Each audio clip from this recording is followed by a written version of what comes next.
आदरणीय सभापति जी, आज जातिवाद का जहर फैलाने के लिए भरपूर प्रयास हो रहा है, लेकिन 3 दशक तक दोनों सदन के ओबीसी एमपीज और सभी दलों के ओबीसी एमपीज सरकारों से मांग करते रहे थे कि ओबीसी आयोग को संवैधानिक दर्जा दिया जाए। ठुकरा दिया गया, इनकार किया गया, क्योंकि शायद उस समय उनकी राजनीति को ये सूट नहीं करता होगा, क्योंकि तुष्टीकरण की राजनीति के और फैमिली फर्स्ट की राजनीति में जब वो बैठेगा तब तक वो चर्चा तक के हित में भी नहीं आता है। आदरणीय सभापति जी, ये मेरा सौभाग्य है कि हम सब ने मिलकर के 3 दशक से मेरे ओबीसी समाज ने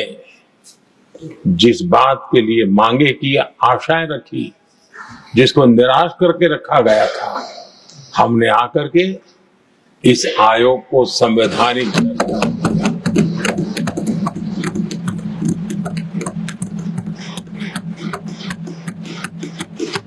और हमने सिर्फ उनकी मांग पूरी की इतना नहीं, हमारे लिए उनका मान सम्मान भी उतना ही महत्वपूर्ण है, क्योंकि देश के 140 करोड़ देशवासियों को हम जनता जनार्दन के रूप में पूजने वाले लोग हैं। आदरणीय सभापति जी, हमारे देश में जब जब आरक्षण का विषय आया तो उसको एक तंदुरुस्त तरीके से समस्या के समाधान के लिए सत्य को स्वीकार करते हुए करने का प्रयास नहीं हुआ। हर चीज में देश में विभाजन कैसे हो, तनाव कैसे पैदा हो,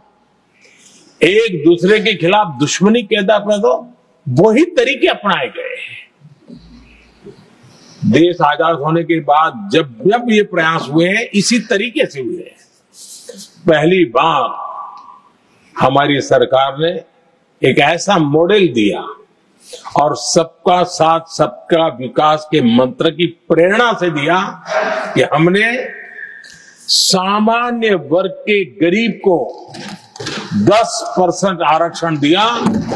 बिना तनाव के,